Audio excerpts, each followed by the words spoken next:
거기 그 32쪽에 이제 아까 좀 하다 말았는데요. 그래서 이제 그 공무조화가가 머리 풀어헤치고 술병을 들고 이런 백수광부인데 이게 이제 엑스터시라고 그랬죠. 뭔가에 빠지는 무당의 모습. 그래서 그 다음 달락 보세요. 실패 자살의 의미는 무당의 권위가 추락했기 때문이라고 볼 수 있다. 거기다 붙여보세요. 그러니까 실패하고 자살한 거잖아 결국은 부부가. 네. 그러니까 이거는 무당의 권위가 떨어진 걸 이렇게 좀 표현을 했을 것이다. 근데 이것도 정답은 아니에요. 근데 중요한 건 이런 생각을 했다는 것만이 대단하죠. 이건 무당의 권위가 떨어졌을 거라고 생각하는 거예요. 여러분 재밌는 게 뭐냐면 그 박사 논문 중에 박사 논문 제가 예전에 공부하면서 본 적이 있는데 공무도화가로 박사 논문을 받은 분이 있어요. 근데 공무도화가가 내둘이라고 그랬죠. 이미여 그물을 건너지 마오 마침내 물을 건너셨네 물에 빠져 돌아가시니 가시님을 어이할 이걸로 이름 까먹었는데 한 분이 박사를 받았는데요. 박사 논문 페이지 수가 300페이지. 이걸로 썼는데 여러분 쓰시겠어요? 이거 한 장도 못 쓸 거야. 한 장도. 한 장도 못 써요. 300페이지 썼다니. 지금은 안 써도 돼요. 쓰시게? 아니요. 네, 아니 그러니까 그걸로 박사를 받으신 분이 있어요. 그러니까 이만큼 문학이라는 게 참 생각할 거리가 많다는 거예요. 그러니까 아시겠죠? 이게 답은 아닌데 이렇게 생각할 수 있다. 그냥 그 정도 하고 넘어갈게요. 자, 33쪽에 보면 33쪽입니다. 거기 이제 세 번째 단락 삼국사기 지금 이제 오늘은 제가 5단원까지 좀 끝내려고 해요. 지금 73페이지까지 빨리빨리 해서 거기 이제 보면 그 세 번째 단락 삼국사기 나오죠. 네. 거기 이제 황조가가 나와요. 황조가 이게 유리왕이 지었는데 골천 사람의 딸인 화이에다 붙여서 화이는 붙이고 토착인이라고 써놨어요. 토착인 화이에다 붙이고 토착인 여기 벼화자가 있죠. 벼화자가 있잖아요. 그러니까 벼는 토착을 해야지 키우겠죠. 네. 그래서 토착인을 할게요. 근데 치할 때 치자는 치자가 무슨 치자인지 알아요? 이게 치자가 치할 때 치자가 무슨 치자예요? 몰라요? 뻥 치자예요. 뻥 치자. 뻥. 여러분 뻥은 내 그림 잘 못 그리겠는데 새가 있어. 그러면 딱 뒤에 이렇게 탑이 뒤에 있겠죠. 예. 새가 뭐 칩시다.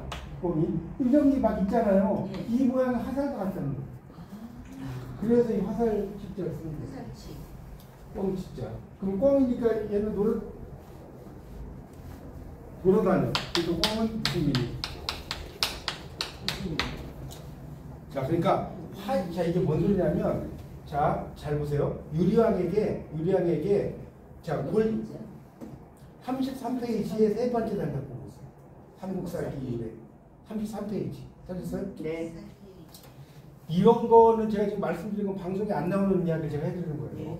그러니까 화이는 토착인이고 치는 이주민이야. 여기까지 가요? 네. 별을 키우려니까. 그러니까 이걸 우리가 지금까지 이제 고등학교 때는 중국에 나온 화이가 있고 그다음에 이제 골천 사람의 딸이 있었어요. 그런데 원래 이제 송씨 부인이 있었어요. 원래는 송씨 부인이 있었다고. 이해가죠? 네. 근데 이제 화이하고 치이가 싸워가지고 그 화이와 다툰 끝에 치이가 어디로 가요? 자기 고향으로 가버려.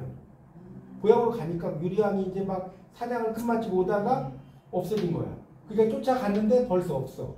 그래서 이제 오고 있는데 이제 슬퍼갖고 오고 있는데 꾀꼬리가 있는 거예요. 꾀꼬리가.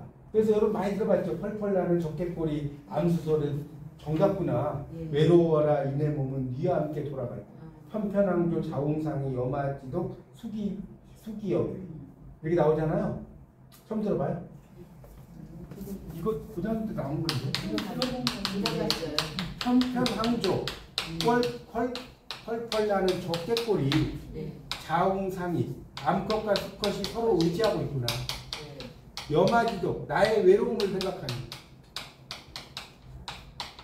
수기여 위와 함께 돌아가.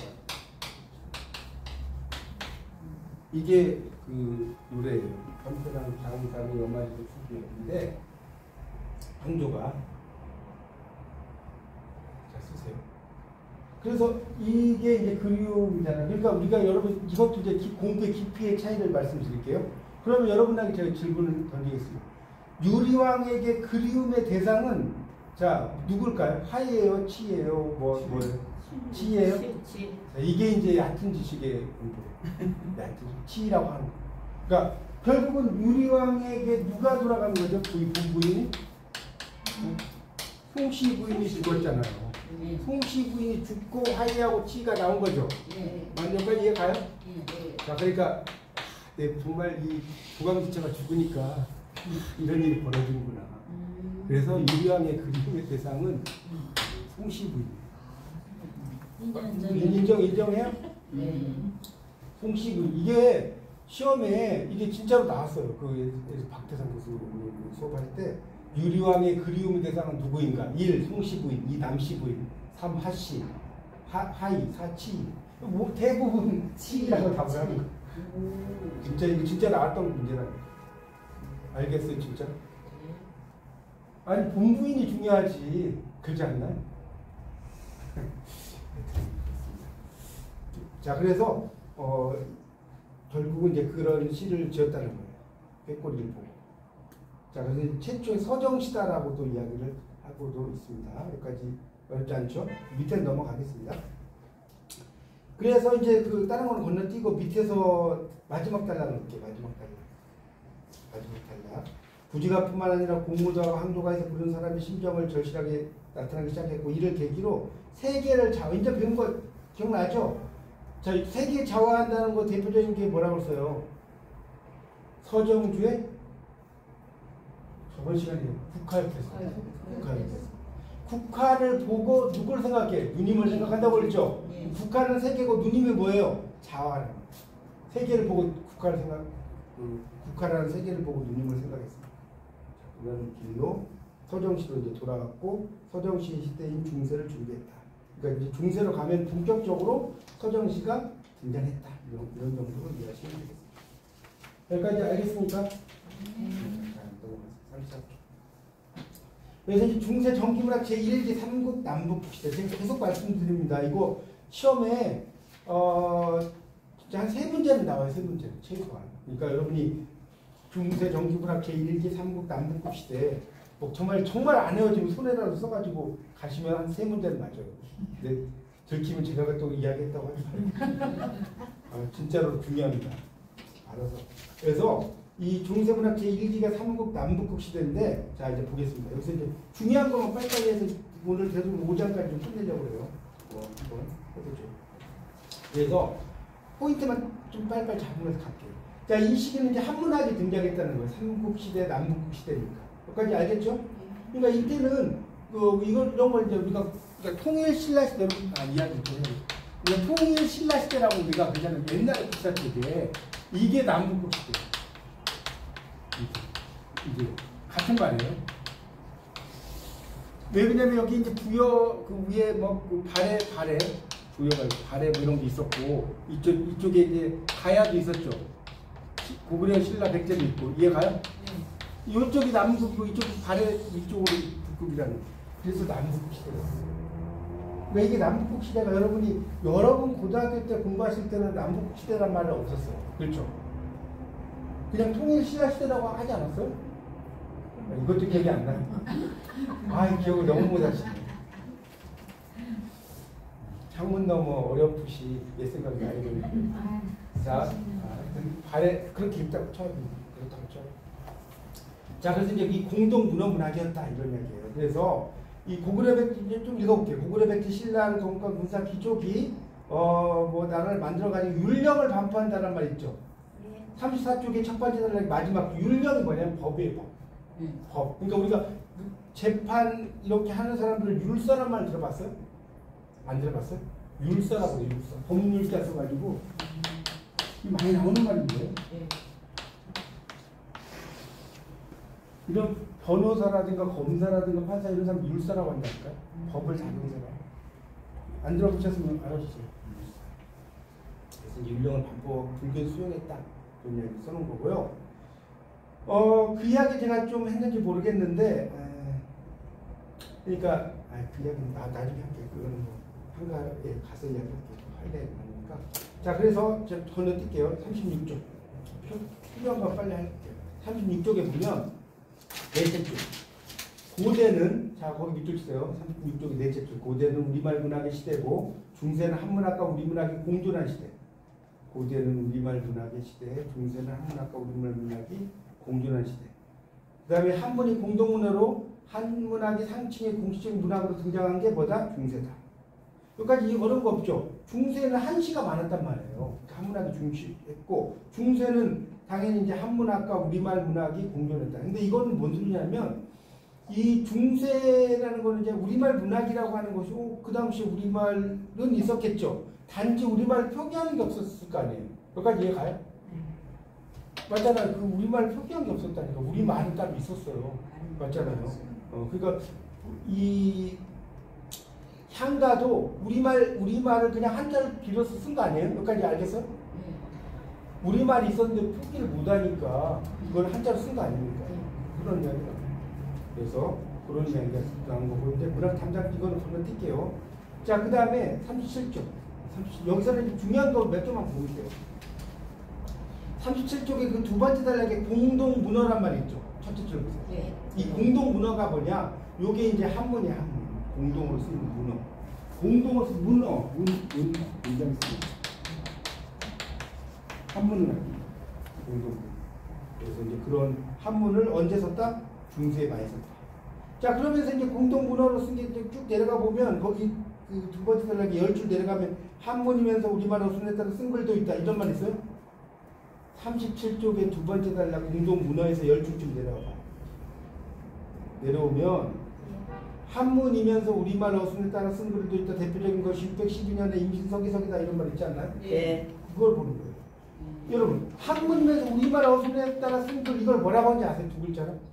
한문이면서 우리말 어순에 따라 쓴 글. 한가 아닌가? 한가요? 아니 한가가 아니에요. 그건 우리말을 한자로 표기한 거고 이두라고 하는 거예요. 이두. 아 이두. 이걸 이두라고 하는 거예요. 관리들이 쓰는 말이잖아요. 그러니까 뭔 소리냐면 그러니까 이게 설명할 게 이래서 문학 공부가 어려운 거죠. 그렇죠? 이게 보세요. 이게 뭔 소리냐면 제가 쉽게 설명해. 애국이에요. 애국이면 나라를 사랑한다죠. 잘 봐요. 근데 이게 먼저 해석되고 이게 나중에 해석되죠. 한자는. 네. 근데 이걸 한자로 우리말식으로 쓰면 그냥 국예라고 쓰는 거예요. 나라를 먼저 오고 사랑한다. 이게 가요? 요런 걸 이두라고 하는 거예요. 그런 거. 그러니까 우리말식으로 해석하는 이거는 이게부터 해석하잖아요. 아니 물론 이게 다가 아니에요. 이거는 정말 빙산의 일각도 안 됩니다. 근데 막 저도 한문학 공부하면 이두만 가지고 한 학기를 하는데 이게 우리가 아는 이런 게 아니더라고. 막 들어가 보면. 근데 여러분이 지금 뭐 대학원 수업에 공부하는 거 아닙니까? 여기까지 이 정도 알겠죠? 네. 나라를 사랑한다. 아 이런 식으로 표기하는구나. 그 정도. 그래서 이제 여기 보면 한문이면서 우리말 어순에 따라 쓴 글. 이게 임신서기석은 뭐냐면 임신년에 맹사할 서자예요. 맹서에서 기록했다. 그걸 서기석이라. 맹사할 서자. 열심히 공부하겠다. 이런 얘기 보세요. 한문 문장 우리말로 쓴 어법에 따라 썼다. 아까 이두라고 했죠? 두 사람이 맹세해서 3년 기약해서 공부하겠다. 이렇게 써놓은 거예요. 그렇게 이야기해요. 그래서 이제 그 밑에 보면 밑에 셋째 줄에 향찰, 구결, 이두란 말 있어요? 37쪽에 네, 밑에 네. 셋째 줄 거기다 1, 2, 3이라고 써봐요. 향찰 1, 구결 2, 이두 3. 37쪽에 밑에 한국말이 어려운가요? 밑에 세 번째 셋째 줄에 향찰, 구결, 이두 있잖아요. 네. 향찰에다 1번이라고 쓰라고 1번. 구결에다 2번 동그라미, 이두에다 3번 동그라미 쓰라고요. 그리고 바로 위에 차자표기란 말 있죠? 네. 글자를 빌려온다는 거예요. 네. 향찰은 음부분과 한자를 쓸 때 음부분과 뜻부분을 쓴다고 그랬죠? 그걸 향찰이라고 해요. 음부분과 뜻부분을 한자로 쓰는 거예요. 뭐 이걸 제가 막 선아 공주님은 이거 설명하면 날려야 돼. 그러니까 그건 나중에 알려드리고 그런 게 돼요. 구결은 토다는 거예요. 토다는 거. 그래서 하기 시습지 한이 하기 시습지 불여교로잖아요. 예를 들어서 논어에 한이라는 부터 뭐뭐 하니 뭐뭐라 이런 거 있죠. 네. 한자 여러분 읽을 때 왜 한이 뭐뭐라 이렇게 쓰냐면 한자만 읽으면 어려우니까 이렇게 토를 달아주는 거예요. 맞죠? 네. 한자만 읽으면 뭔 소리인지 어려우니까 뭐뭐 하니 뭐뭐라 이렇게 쓴다고. 이런 거를 뭐라고 한다? 구결이라고 한다. 구결. 토다는 거. 이렇게 하면 거기다 이제 써놓은 거예요. 자, 넘기세요. 자, 그 다음에 이제 금성문. 금성문이 비석에다 새긴 글이에요. 금성문 모르시면 38쪽에 5.1.2의 금성문 밑줄 치고 비석에 새긴 글. 이게 이렇게로는 말을 알아들으셔야 돼요. 이해를 하셔야 돼요. 정의가 이 문학은 좀 어려워요. 금성문이 뭐라고요? 비석에 새긴 글. 여러분 이렇게 말할 줄 알아야 된다니까. 아니 시험에 금성문이 무엇인가요? 이렇게 나오겠어 설마? 안 나와요. 근데 여러분이 국문학을 했는데 금성문이 뭐예요? 그거 시험에 안 나오는데 이러면 안 된다고. 아시겠죠? 비석에 새긴 글. 그러면 뭐가 나오느냐? 39쪽 보세요. 변려문이라고 합니다. 거기 두 번째 단락의 둘째 줄에 변려문의 격식 이런 말 나오죠? 네. 변려문 네 문제 나와요. 변려문 39쪽. 변려문은 뭐냐면 이것도 좀 말 설명하기 어려운데 이것도 방송에는 안 나오는 이야기예요. 뭐냐면 이 변은 두 마리 말이 나란히 수레를 끌고 다닙니다.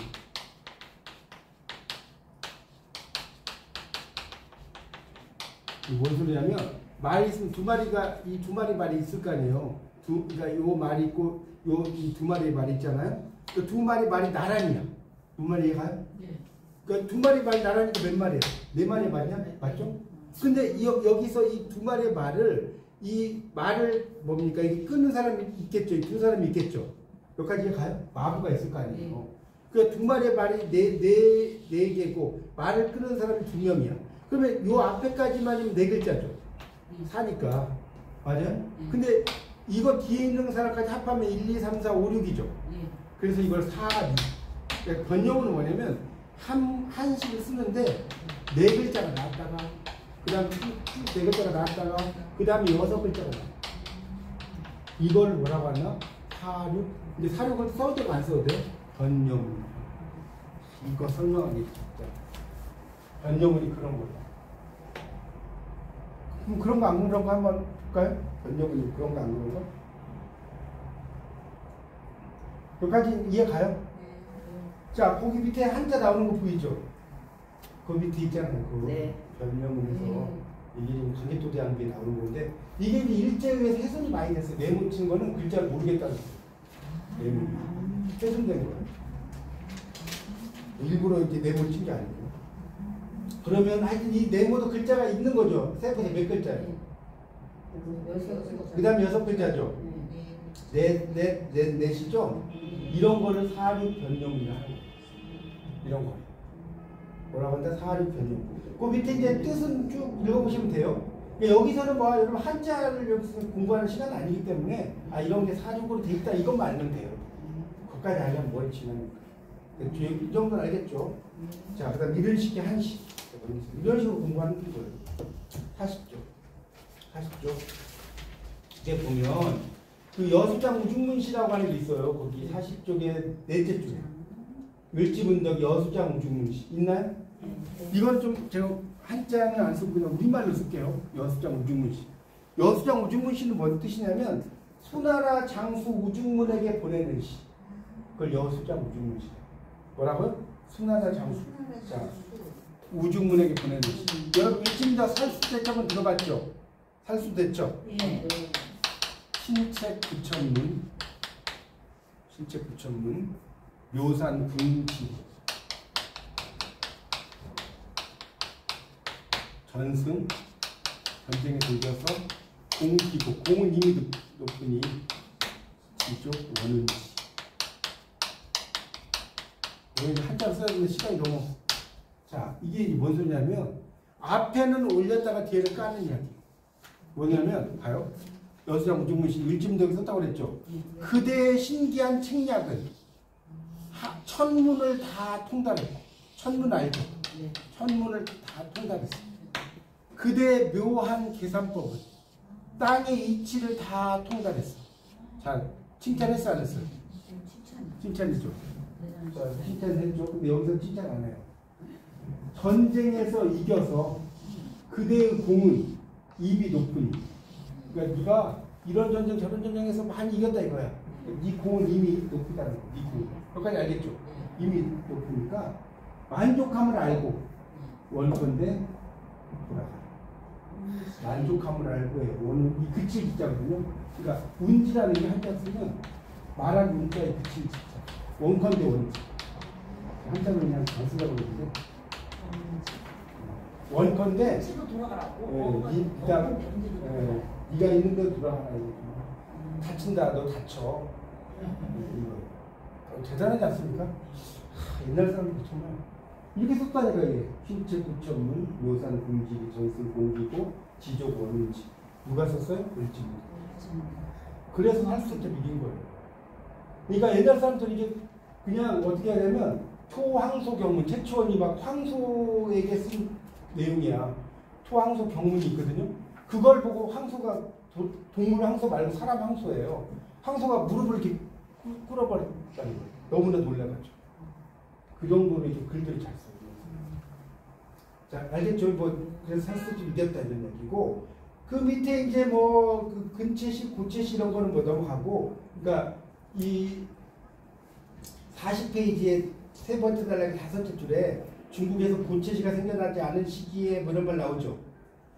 세 번째 단락 다섯째 줄 보면 아직 중국에서 근체시가 생겨나지 않은 시기 이런 말 있잖아요. 네. 근체시가 생겨나지 않은 시기에 나온 게 뭐예요? 고체시, 고체시. 고체시는 뭐냐? 당나라 이전에 쓰여진 시예요. 자, 고체시가 뭐라고요? 당나라 이전에 쓰여진 시. 자연스를 갖추면서 이렇게 쓰죠.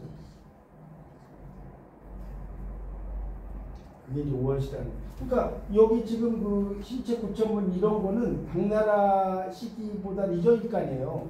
그렇기 때문에 이제 그거를 고체시 형태로 보였다 이런 이야기를 써놓은 겁니다. 그 정도만 알면 돼요. 그래서 대단하다. 그러니까 이걸 여러분 공부할 때 40페이지 막 그 밑에 있는 거 막 있는 거 다 읽어봤자 의미가 없어요. 그런 게 중요한 게 아니고 41조. 그래서 이제 고구려 백제에 노래가 있었다 뭐 그런 이야기 써놓은 거예요. 그러니까 노래니까 음악이 있었겠죠. 노래니까 음악이 있었을 거 아니에요. 악이라는 게 악기를 연주하고 뭐 그런 이야기 써놓은 거예요. 뭐 무악도 있고 가악도 있고 춤추면서 부르는 음악, 노래하면서 부르는 음악 이런 것들이 있었다. 그 정도 알면 되는 거예요. 뭐 밑에 뭐라고 써놨는데. 그 다음에 42쪽. 42쪽에 보면 이제 그 두 번째 단락을 볼게요. 42쪽에. 자, 고구려 사람들 노래에 대해서 이제 자료가 이렇게 있어요. 그래서 뭐 고구려 궁중음악으로 쓰이던 삼국의 수박 가운데 내원성, 연양, 명주 이런 것들이 이제 고구려의 것이다. 그러니까 이 고구려의 노래라는. 그러니까 시험에 이렇게 또 나올 수 있는 것 중에 하나가 뭐냐면 이거 시험에 나오기 좋은 문제예요. 자, 다음 중 고려의 궁중악으로 쓰이던 삼국의 수박 가운데 고구려의 노래가 아닌 것은 내 얘기 좋아요, 안 좋아요? 좋아요. 내 얘기 좋은 문제인데 알아보셔야 돼요. 내원성, 그다음에 연양, 그다음에 명주. 여기 이제 고구려 노래. 알겠죠? 그래서 내원성. 그러니까 여러분 이제 이런 걸 외우는 방법은 그냥 머리 글자를 가지고 외우는 게 가장 좋아요. 저는 이제 그런 식으로 뭐 어떤 걸 이야기하면 그 내용을 이렇게 머리 글자를 가지고 이렇게 외워요. 지금 내원성, 연양, 명주면 내연명이잖아. 내연명. 맞죠? 내연명. 그러니까 고구려, 내연명. 고내연명 이렇게 되잖아요. 이렇게 머리 글자 공부할 때 가장 좋은 방법이 뭐냐면 머리 글자. 근데 머리 글자 안 외웠죠? 그럼 이제 여기다 써야지. 안 외워지고 쓰는데 공부를 그렇게 하는 거 아닐까? 어떤 객관식의 이제 장점은 머리 글자만 알면 돼. 맞죠? 틀려. 맞잖아요. 그래놓고 뭐 신라의 노래 막 정읍이라든가 지리산 하나 집어도 이런 문제가 나온다니까 문제가. 당연히 좋은 문제예요. 그 다음에 좀 내려가 보세요. 다음 단락. 백제 노래방 나오죠? 네. 그러나 자 선운산 그 밑줄 쳐봐요. 선운산, 무등산, 방등산, 정읍, 지리산 이게 이제 백제 노래 있죠? 선운산 이 고창에 가면 선운산 있잖아요. 무등산, 전라남도, 광주, 방등산, 뭐 정읍, 지리산 있다고요. 정읍은 그 정읍사의 이제 근원이 되는 곳이죠. 자 백제 노래의 특징은 자 여기다 또 쫙 치세요. 여성의 노래라는 데 있다. 이게 또 기가 막히죠. 백제 노래는 여성의 노래예요. 여기 보면 다른 건 있는데 이야기를 또 안 할 수가 없네. 정읍사가 나왔죠. 백제 노래하면 다른 거 아무것도 알 필요 없어. 정읍사가 아니면 끝나. 행상인의 아내의 노래죠. 행상인의 아내의 노래인데 달아 높이금 도다샤. 달림이시여 달아 높이금 도다샤 여기 나오거든요. 그냥 현자로 그냥 쓸게요. 도다샤인데 이게 이제 맨날에는 막 도다샤 이렇게 나오는데 달림이시여 높은 곳을 비춰주십시오. 아내가 부르는 노래예요. 달님이시여 높은 곳을 비춰서 어기야 머리곰 비치오시라. 멀리 멀리 비춰주십시오. 머리곰이라는 게 멀리 멀리라는 뜻이에요. 머리곰 비치오시라. 저제 녀러신 곳. 시장에 계신가요? 저제 녀러신 곳. Are you in the market? 너 시장에 있어 이거. 저제 녀러신 곳요. 어기야 진대랄 지대올세. 진대라는 게 뜻이 두 가지가 있는 거예요. 첫 번째는 산적을 만나는 거예요. 산적. 두 번째는 질퍽한 곳이니까 무엇을 했냐. 얘가 돈을 행상인이 돈을 많이 벌었어요. 남편이. 그럼 어디 가겠어요? 이게 두 가지의 해석이 가능합니다. 진대라는 게 질퍽하다는 의미잖아요. 그러니까 이게 그런 곳이에요. 그래서 어느 이다 놓고시라. 아무데나 네가 가지고 있는 거 다 놓고 와라. 그 다음에 이제 마지막이 뭐냐? 어기야 내가 하는데 점근할시라. 얼마나 이게 슬프니까. 내가 가는데 날이 저물까 두렵다. 점근할시라. 이게 뭐더래요? 이게 이제 뜻이 두 가지예요. 하나는 내 남편이 가는데 날이 저물까 두렵다는 뜻도 있고, 부부는 일심동체죠. 부부 일심동체 아니에요? 네. 일심동체니까 내 남편이 지금 위험하죠. 네. 그러니까 내가 내 남편을 찾아 나가는 거. 옛날 가로등도 없는 시절. 내가 이 여인이 내가 내 남편을 찾아갔는데 옛날에 이 당시 가로등 있었겠어요? 날이 저물까 두렵고. 이거 얼마나 이 절절한 노래 아니에요? 아, 요즘 같으면 카톡 해갖고 어디 있어? 이놈의 인간 뭐 이거 썼을 거 아니에요. 근데 옛날에는 뭐 그렇게 할 수도 없고 여인이 그거 없으니까 그걸 하나님 달님한테 이야기해. 참 대단한 거 아닙니까? 여러분 나중에 정읍에 가면 정읍사 공원 저는 한 서너 번 가봤어요. 여기. 가보셔야 되는데 여기도 이제 밤에 가면 더 정말 그 여인의 모습이 정말 잘 나타나 있어요. 정읍사 공원. 하여튼 자 됐죠? 뭐 지금은 그냥 그런 흐름만 잡았어요. 아 정읍사 이제 그러니까 이게 말만 한 것보다 정읍사를 들어보면 얼마나 구구절절합니까? 그렇죠? 애절하죠. 83쪽. 그래서 신라 유리왕의 기원전 28년에 이제 백성을 돌보는 조처를 했어요. 도솔가를 지었고요. 이제 시작이 됐는데 여기서 이제 하나 또 알아두실 게 차사 산외격이라는 또 어려운 말 나와요. 이쪽 43쪽에 5.2.2의 첫 번째 단락의 밑에서 둘째 줄. 차사는 뭐냐면 감탄사. 감탄사 쓰세요. 산외격이라는 건 산외가 뭐냐면 고뇌를 노래함. 인간의 고뇌를 노래함. 자, 차사 산외격이라고 하는데 여기서 이제 하나 또 좀 설명을 할 게 있어요. 뭐냐면 뭘 설명을 하냐 보세요. 여러분 이제 이걸 2학년 2학기시니까 도솔가가 있어요.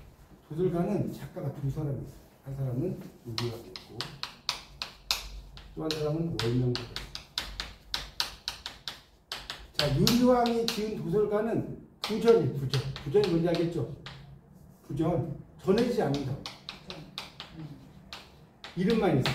월명사가 지은 도솔가는 전해져. 도솔가가 두 개의 작품이 있다고. 여기 지금 도솔가에도 나왔잖아요. 유리가 이거 도솔가는 월명사가 지은 거 아니야? 이렇게 생각하면 된다 안 된다? 물론 월명사도 지었고 그런 것이 이제 그 기록에 거기에 도솔가는 안 나오는데 여러 책들에 이런 게 그러니까 부정가일들이 되게 많은 게 뭐냐면 다른 책들에 이런 내용들이 있는데 뭐 전해지지 않는다 이런 말들이 나오는 거예요. 그러니까 그 책이 당연히 없어서 기록은 안 되는데 다른 책들을 보고 학자들이 이제 이거는 이름만 있고 그런 걸 그래서 이걸 뭐라고 하냐면 이제 학술적 용어로 부전 가이라고. 전해지지 않는 가. 아시겠죠? 그러니까 학자들이 이렇게 공부하면서 만든 거예요. 부전 가. 되셨나요?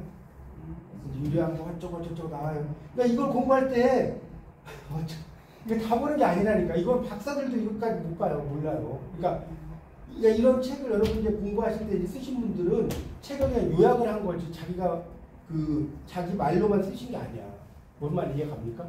특히 이제 이 책은 조동일 교수님의 이제 한국문학 통사라는 책이 있어요. 이게 한 책이 한 10권 가깝게 돼요. 그걸 요약하다 보니까 이게 이제 우리가 헷갈리는 거. 아시겠습니까? 그렇게 하면 돼요. 자, 그래서 도설가는 마지막 단락 보세요. 편안하게 하는 노래라는 뜻으로 둘이 노래라는 변화가 설득적인데 처음 지었다고 한 것은 나중에 다시 지었기 때문에 한 말이라 생각된다. 월명사가 지은 도설가도 있다. 나오죠? 월명사라는 승려가 지은 도설가도 있다. 그 월명사도 이 사람이 이제 그 도설가를 지었는데 월명사가 왜 월명사냐?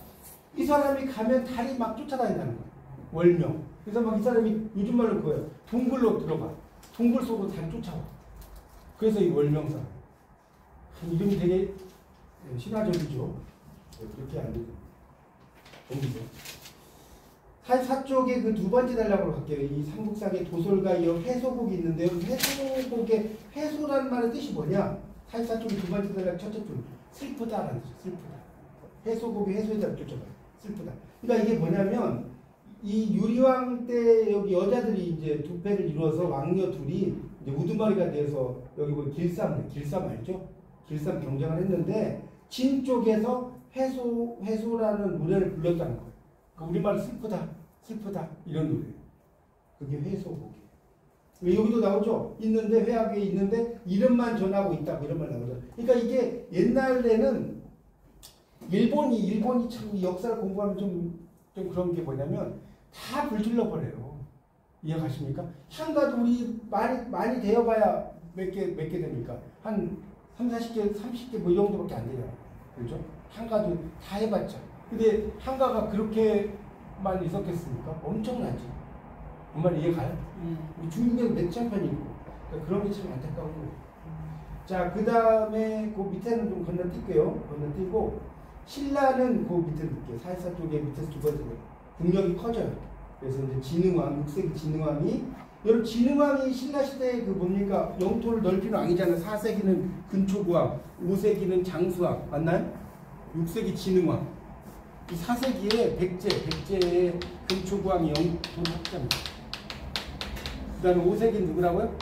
장수왕. 강기도대왕 고구려 장수왕. 이 정도 다 아는 이야기 상식이잖아요. 그죠? 6세기가 신라의 진흥왕. 근데 여기서 또 여러분이 알아두실 게 진흥왕 순수비라고 많이 들어봤죠. 근데 진흥왕 순수비의 순수가 뭐냐고 몰라요. 순수비의 순수가 진흥왕이 순수한 분이었어? 그런 뜻이 아니라 이걸 한자로 안 알았어. 이건 책이 안 나오니까 내가 써보세요. 순수가 여기 하나 여기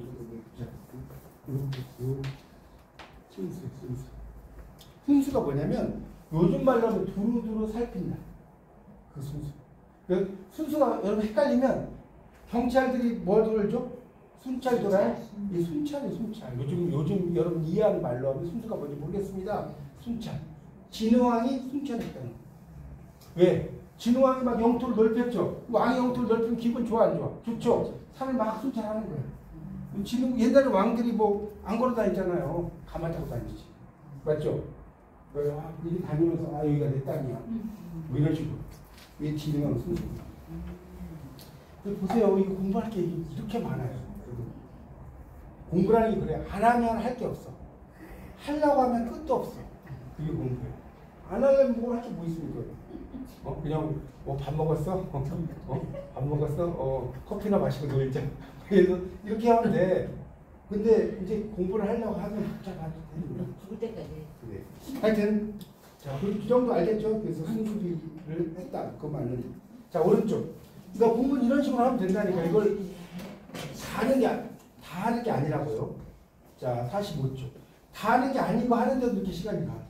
자, 45쪽으로 이제 가서 보세요. 45쪽에 뭐 위에는 건너뛰고 향가와 작품 세계. 이 부분도 중요해요. 오늘 향가 좀 하다가 끝날 것 같네요. 향과 작품 세계가 이제 할 얘기가 많아요. 자, 보세요. 여기 재밌습니다. 향가는 시골의 노래가 아니다. 아니다. 어디 노래다? 신라의 노래다. 이런 뜻이에요. 그거 알아두세요. 그리고 향가는 자, 여기 밑에 보세요. 경도광이 월명사를 불러서 지으라고 하자 자기는 국선지도에 속해 있으므로 다만 향가만 깨쳤고 범성은 모르다. 이게 뭔 소리냐면 이거 좀 설명을 좀 해야 돼. 국선지도라고 하는 것은 자, 그래서 이게 보세요. 공부하려면 이게 복잡해. 자, 옛날에 신라시대가 화랑도가 있었죠. 화랑이라는 건 꽃미남이에요, 꽃미남. 예. 화랑이, 원래는 화랑에 여자들이 있었대요, 진짜로. 꽃자체는. 근데, 남녀가 있으면 이게 뭐가 돼? 문제가 생겨, 안 돼? 문제가 생기죠. 그래서 여자를 어떻게 하고, 남자들을 이제 꽃미남으로 만드는. 그래서 꽃자체에 선을 담잖아요, 화랑. 근데 어쨌든, 국선지도라는 건 뭐냐면, 화랑이 있으면 화랑을 이렇게 감독하고 이런 그 승려들이 있어요. 있어요, 없어요? 있잖아요. 예. 그런 사람을 이제 국선지도라고 하는 거예요. 국선지도. 그러니까 국선지도에 있기 때문에 아까 자 봐요. 이거 몇 줄 설명하기 이게 복잡하다니까. 국선지도에 있었기 때문에 이 사람들이 향가와 관련이 있다 없다? 있죠. 있다. 아까 낭승했죠. 예. 자 그런 이야기예요. 그러니까 향가만 잘 깨쳤어요. 범성을 모른다는 말은 뭐냐면 이 범성이라는 건 불교의 노래예요. 불교의 노래. 범성이 불교 노래예요. 참불가나 뭐 이런 거라고 나오죠. 그러니까 이런 이야기 쓰는 겁니다. 이제 경도광 월명사에게 월명사를 불러 노래를 지으라고 하니까 도설가 대목을 보면 다만 향가만 깨쳤기 때문에 그러니까 불교와 관련된 건 잘 모른다는 거 여기 나오잖아요. 그래서 국선지도가 불렀는데 월명사는 화랑 집단에 제가 말하는 거 나와 있나 봐요. 종교적, 정신적 지도자 나오죠. 이제 좀 감이 오시죠? 네. 그러면 그래서 월명사에 이제 작품 중에 뭐가 있냐 제망매가가 있는 건 들어보셨죠? 자 여기 밑에 재단에 나온 종이돈이 서쪽으로 갔다. 거기 밑줄 치세요. 서쪽으로 갔다. 서방 정도. 서쪽으로 갔다 있잖아요. 서방 정도. 서방 정도. 여러분 서쪽은 뭘 의미한다? 극락을 의미합니다. 극락. 극락에서 그러니까 동방 정도로 가는 거 서방 정도로 하는 거예요. 여기까지 알겠죠? 그래서 이제 뭐 했는데 요 이야기 제망매가 조금 설명. 그러니까 이 제망매가는 월명사가 지었다고 그랬죠. 근데 이걸 삶과 죽음의 길이 여기 있음에 나는 간다는 말도 못하고 갔느냐. 그 다음 뭐라고 해요? 어느 가을 이른 바람에 여기는 그냥 우리말 쓸게요. 여기저기 떨어지는 잎처럼. 원래 이제 한가 해석할 때는 어느 가사 이른 바람에 이에 더해 떠들 잎다이 이렇게 나와요. 여기저기 떨어지는 잎처럼 하단 가재나 한 가지에나 이거만 쓸게요. 하는 것 모르겠구나.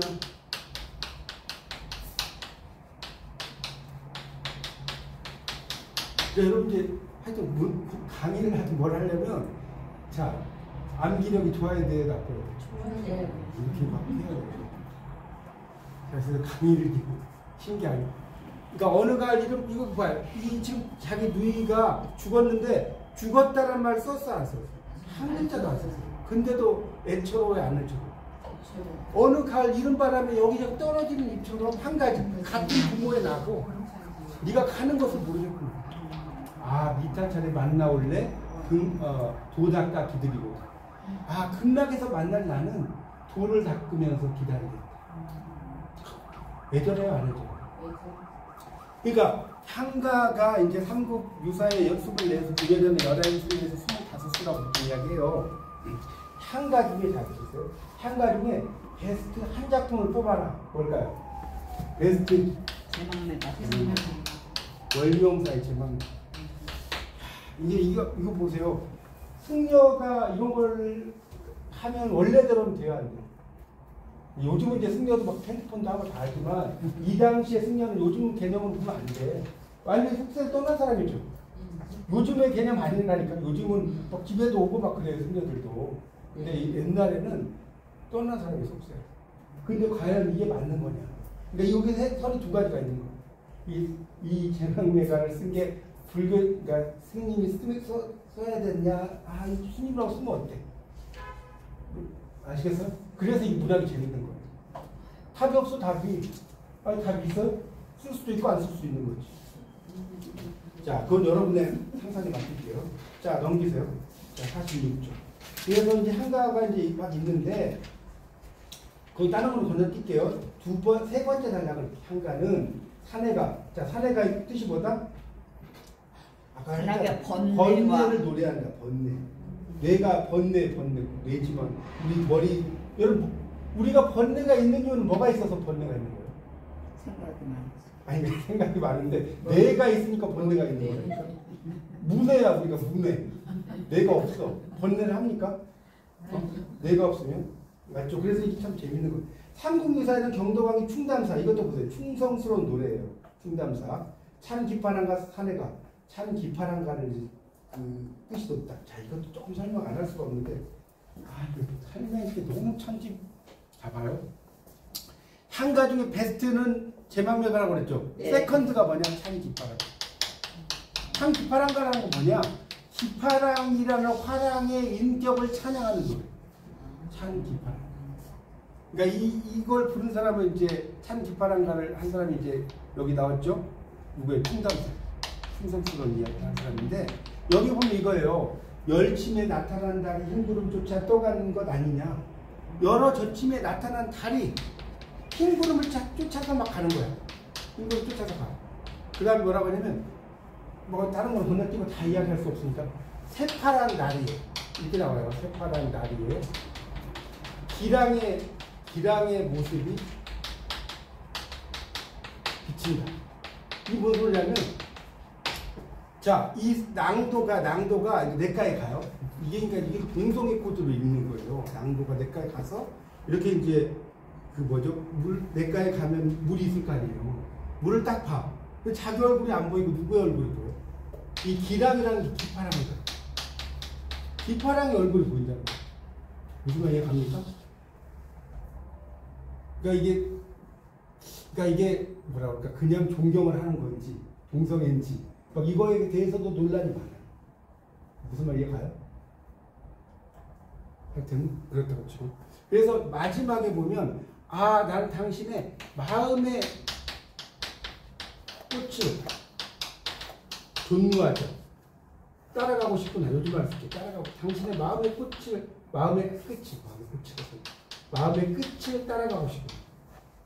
따라가고 싶구나. 그 다음에 마지막에 뭐라고 하냐면 잣나무 가지가 높아서 허리 모르시올 하바니 시련을 모를 사랑의 우두머리 이렇게 됩니다.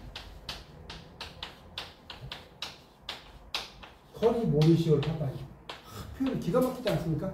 그럼 잣까지는 뭘 의미하냐? 이 사람의 고고한 인격을 의미하냐? 이 사람의 인격이 너무나 고고해서 옛날 사람들 글 잘 써봤어요. 잘 써요. 요즘하고 비교가 안 된다. 선생님 머리가 더 신기한 것 같아요. 저거 잘 아니 이거 보면 잘 톤도 안 잡은 건데. 잣나무 가지가 높아서 시련을 모를 화랑의 우두머리라고 이렇게 막 써요.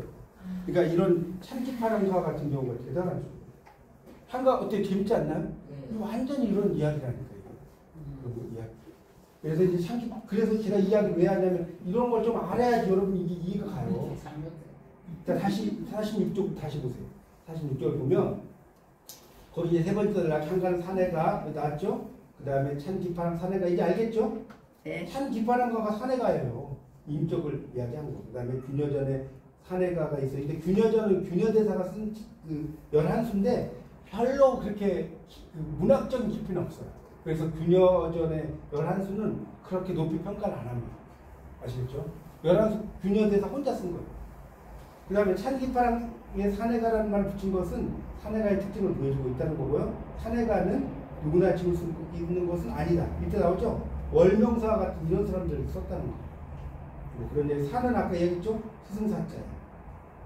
왜 그러냐면 화랑을 지도한 사람이니까 스승이다 이런 얘기죠. 쭉 내려가다 보면 보세요.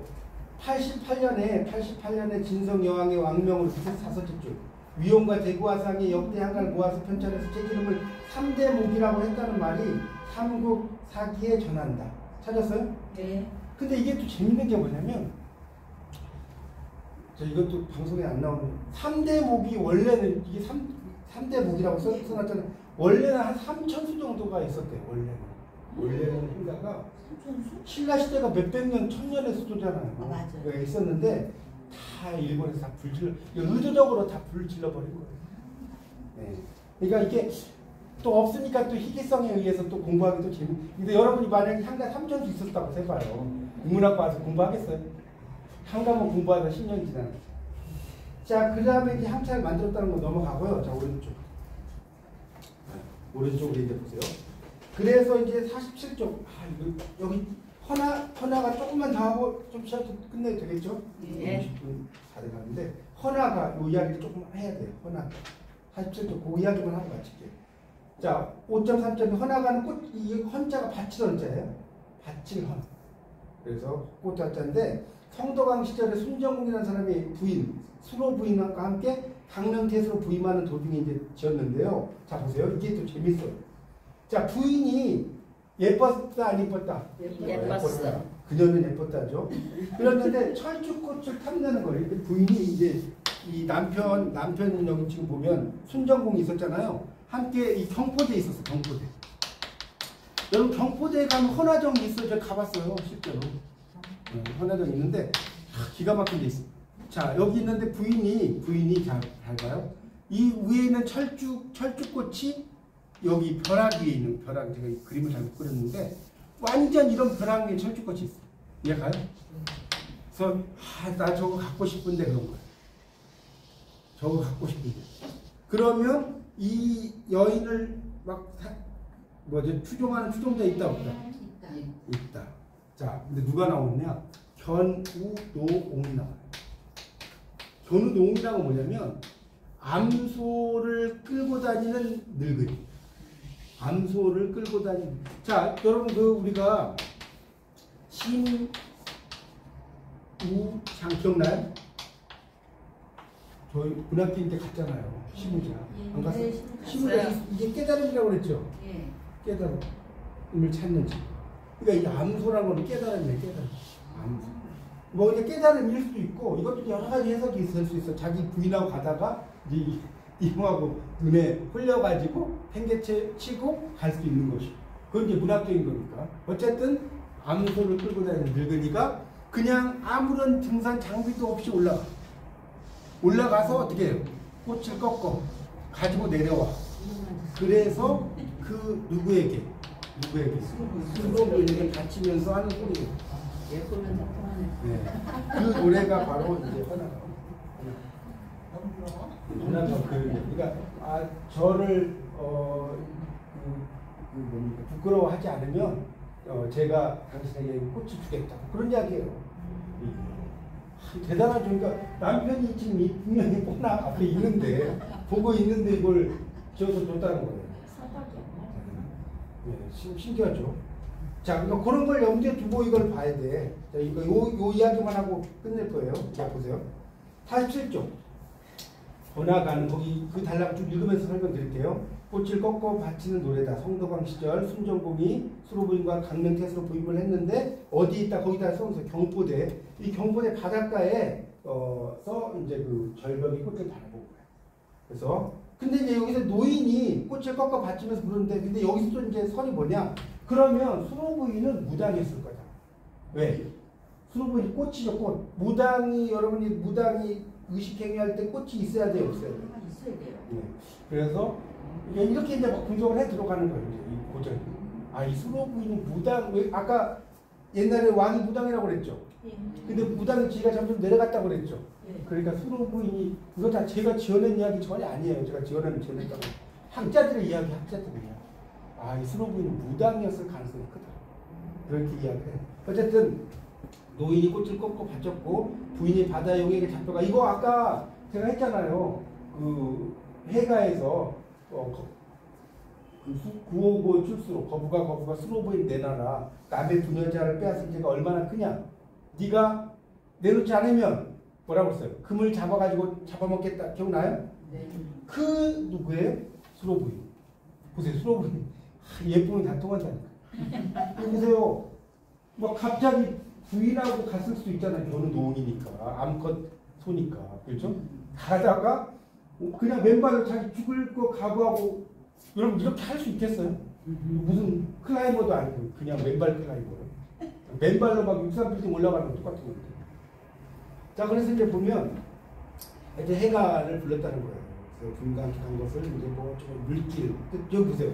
제가 말하는 게 거짓말이 아닌 게 삼국 유사에선 순정공이 부인관계 같다는 것을 이렇게 했는데 물기를 뜻하는 수로 이런 말 나오죠. 예. 나오잖아요. 물기를 뜻하는 수로인데 기이한 이름을 가진 양수라고 그랬죠. 용모가 아름다웠다.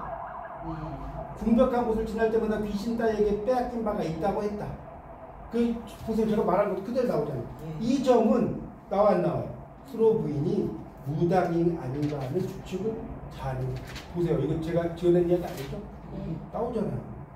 그래서 소란한 민심을 국가 권력으로 남편들이 높은 벼슬에 있었으니까 부인을 신통력으로 다스리기 위해 갔을 것이다. 그렇다면 헌화가 해가는 구슬하면서 부른 군노래다. 2번이나 등장하는 노인의 정치, 이것도 참 재밌는 노인 2번 나오는 거예요.